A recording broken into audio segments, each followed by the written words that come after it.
Pesawat pengembang generasi kelima Rusia Pagda SDL-80 masuk tahap pengembangan akhir. Perusahaan dirgantara dan pertahanan Rusia Tupolev mengembangkan Pagda SDL-80 sebagai pengebom siluman untuk menggantikan pengebom strategis Tu-160 dan Tu-22M3.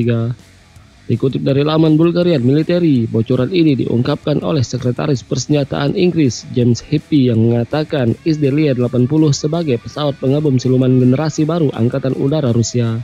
Prototipe Pagda yang desainnya menyerupai pengebom B-2 Amerika mungkin hampir selesai. Dari perkataan Heappey dapat disimpulkan bahwa Rusia akan menerima gambar pertama dari Pagda di tahun-tahun mendatang. Mungkin pada akhir tahun 2025, publikasi di beberapa media Rusia akan mulai muncul. Rencana pengembangan pesawat pengebom siluman generasi kelima Rusia Pagda oleh Tupolev sudah santer terdengar tahun lalu. Pagda direncanakan untuk menjadi pengebom strategis tersembunyi terbaru dan diharapkan untuk masuk ke dalam layanan dalam jangka waktu 2025 hingga 2030.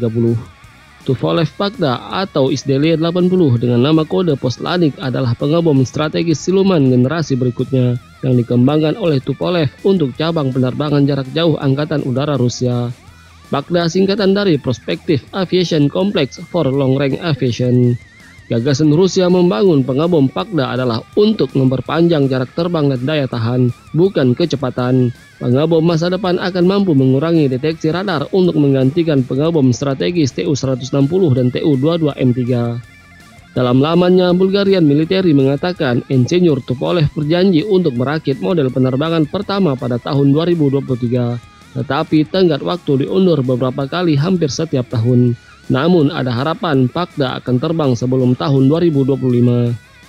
Fitur kunci Pagda adalah kemampuan silumannya. Dirancang memiliki penampang radar yang rendah yang akan menyulitkan sistem radar musuh untuk mendeteksi keberadaannya. Ini akan memungkinkan Pagda untuk menembus jauh ke dalam wilayah musuh dan mengirimkan muatannya dengan risiko deteksi atau intersepsi yang minimal. Selain kemampuan silumannya, sistem persenjataan Pagda juga diharapkan sangat canggih dalam hal kemampuan mengarahkan dan menargetkan. Pembom kemungkinan akan dilengkapi dengan sensor canggih dan sistem penargetan yang memungkinkannya mengirimkan senjatanya secara akurat ke target yang dituju. Pagda diharapkan memiliki kapasitas muatan hingga 30 ton yang sebanding dengan pembom modern lainnya seperti B-2 Spirit dari Amerika dan H-20 Cina.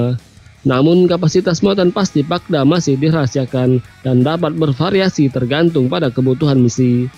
Beberapa parameter pengebom siluman Rusia masa depan sudah diketahui. Pagda SDL-80 akan memiliki kecepatan subsonik, 2 mesin dan jangkauan hingga 15.000 km. Beberapa media Rusia mengklaim bahwa pengebom siluman Rusia akan memiliki keunggulan dibandingkan Amerika, terutama di bidang persenjataan, mengingat Rusia berhasil mengembangkan senjata hipersonik untuk pesawat pengebom mereka, sementara Amerika tertinggal dalam pengembangannya. Pembom Pagda bakal dilengkapi dengan berbagai sistem senjata, termasuk senjata konvensional dan nuklir. Kemampuan pasti dari sistem persenjataan ini belum diketahui. Kemungkinan besar serupa dengan pembom strategis Rusia lainnya seperti rudal udara ke permukaan, beragam bom dan bahkan mungkin membawa senjata hipersonik.